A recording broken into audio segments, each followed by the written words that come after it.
আপনি কখনো কোনো বাহনকে দেখে থাকবেন, তার অনেকগুলো ভাগ রয়েছে, ভিন্ন ভিন্ন ভাগ যেটা একসাথে কর্ম সম্পাদন করে।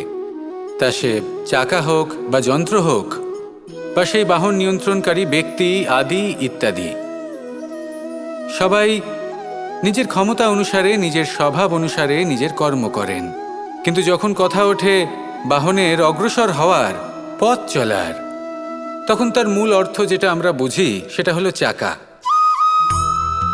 এবার এমন ঠিক কেন হয়? কারণ চাকার স্বভাব হলো চলতে থাকা, সেই জন্য সে চলতে থাকে, তাই বাহনও চলতে থাকে। এবার সেটাই মানুষকে বুঝতে হবে নিজেদের সম্পর্কের বিষয়ে। অনেক সময় মানুষ ব্যথিত হয়ে পড়েন, ভাবেন আমাদের এই জীবনে সম্পর্কগুলো আমাদের ইচ্ছে অনুসারে চলে না। এবার এমনটা মানুষের কেন মনে হয়? এই কারণে মনে হয় কারণ সে সম্পর্কগুলো বুঝতেই পারে না। সম্পর্কগুলোর সাথে কিভাবে চলতে হবে, কিভাবে চলা উচিত সেটাই সে বুঝে উঠতে পারে না। দেখুন, সম্পর্ক যখন তৈরি হয় তখন সেই ব্যক্তি যুক্ত হন, তাদের সাথে নিয়ে আপনি সামনে অগ্রসর হন। এমন কখনোই হবে না যে আপনি এগিয়ে চলেছেন আর আপনার সম্পর্ক আপনার পেছনে পেছনে আসছে। ঠিক যেভাবে বাহনের ক্ষেত্রে চাকার স্বভাব হলো চলতে থাকা, ঠিক সেভাবেই সম্পর্কের স্বভাব হলো সাথে থেকে অগ্রসর হওয়া। তাই এই সম্পর্কগুলোর সাথে যুক্ত থাকুন আর জীবনে অগ্রসর হতে থাকুন। এই সম্পর্কগুলি আপনার জীবন সুখে পরিপূর্ণ করে তুলবে। আর তখন এই মন সুপ্রসন্ন হয়ে বলবে, রাধা রাধা। এই সংসারে এমন অনেক ব্যক্তি আছেন যারা নিজেদের প্রসন্নতার জন্য স্বার্থপরতার সীমা পার করে যেতে পারেন। নিজে সুখ লাভ করার জন্য অন্যকে দুঃখ দিতে পারেন। ওনাদের কারোর প্রতি কোনো টান নেই, না সমাজের প্রতি, না আপনজনদের প্রতি, না ঈশ্বরের প্রতি।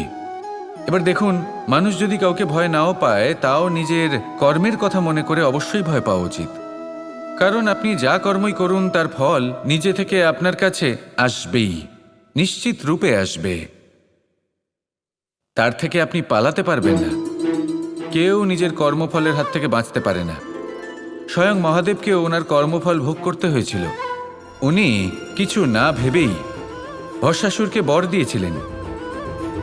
তার পরিণামস্বরূপ যেটা হলো যে ওই ভস্মাসুর, যাকে মহাদেব বরদান করেছিলেন, তার হাত থেকে নিজের প্রাণ বাঁচিয়ে ওনাকে পালাতে হলো। এই সংসারে এমন কেউ নেই যে নিজের কর্মফলের হাত থেকে বাঁচতে পারে। সবসময় এটা ভেবে দেখুন যে কর্মটা আপনি করছেন সেটা শ্রেষ্ঠ কি না। এমন কর্ম করুন যেটা আপনাকে জীবনে এগিয়ে নিয়ে যাবে। নিজেকে সৎ পথে রাখুন, কিন্তু এটাও সুনিশ্চিত করুন যে জীবনে যে কর্ম আপনি করছেন তাতে অন্য ব্যক্তির উপর কি প্রভাব পড়ছে, তাতে উনি দুঃখ পাচ্ছেন না তো। যদি আপনি যা করছেন তাতে সবার মঙ্গল হয়ে থাকে, তাহলে আপনার কাউকে ভয় পাওয়ার কোনো প্রয়োজন নেই। না কালকে ভয় পাবেন, না মহাকালকে। আসুন আমার সাথে ভালোবেসে বলুন, রাধা রাধা।